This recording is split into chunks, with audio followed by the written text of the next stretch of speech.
speak and to listen, so we will speak and listen with Jesus. Come, divine will. Speaking by speaking, listening and listening, thinking and thinking, breathe in our breathing. Volume 7, February the 2nd, 1921. The Creative Power. My daughter, surely in my will there is the creative power. Billions and billions of stars came out from one single fiat. Genesis 1:14. Then God said, "Let there be," in Latin fiat, "lights in the expanse of the heavens to separate the day from the night, and they shall serve as signs and for seasons, and for days and for years." God spoke, and it was so. Genesis 1:15. You will also find that phrase in other parts of Genesis chapter 1, where God created, and it says, "And it was so." So God just speaks his fiat,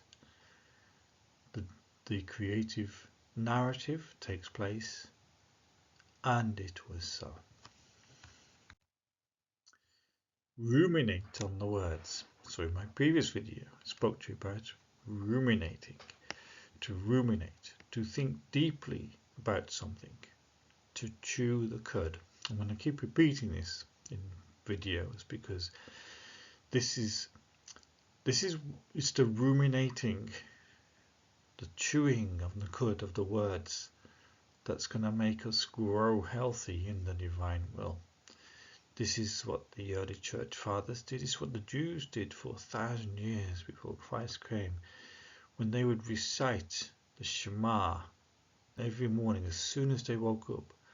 "Hear, O Israel, the Lord your God, the Lord is one, and you shall love the Lord your God with all your heart, with all your soul, with all your strength." So they recite it every day, and they still do. So we must chew on the cud of Christ's words, to ruminate, in order to let that word produce its nourishment within our soul. It is estimated that there are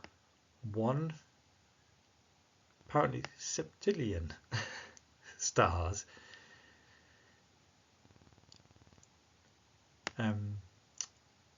in the universe. Estimated. And that's according to space.com. Now, putting that there for a purpose. Don't forget, billions and billions of stars came out from one single fiat. So if I was to go back one page, I can't do. If I was to go back one page, one septillion, that is billions and billions. But they didn't know that when Louisa wrote this sentence. In fact, that was written in 1921. It was on January the 1st, 1925 that astronomer Edwin Hubble announced the discovery of other galaxies. Until the mid-1920s, most scientists thought the Milky Way was the entire universe. That's from aps.com.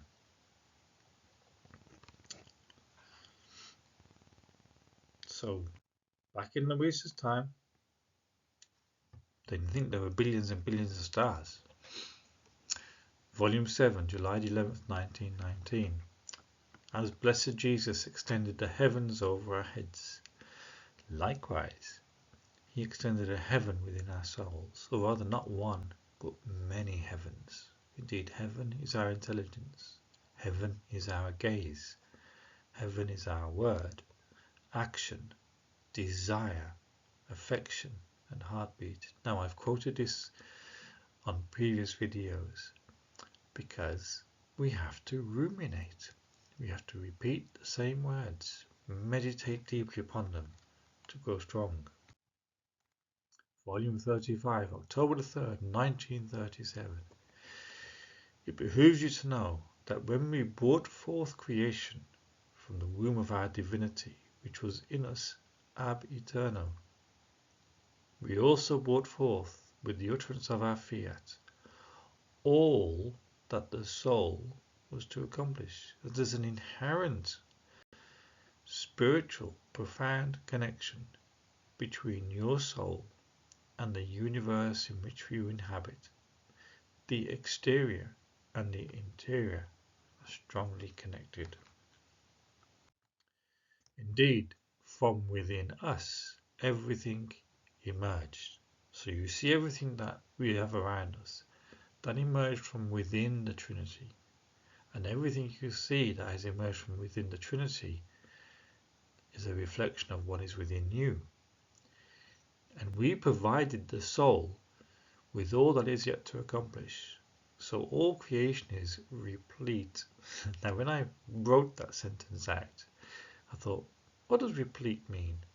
So I did a bit of ruminating and found it very simply means well supplied, with all the works that have to be done until the last man.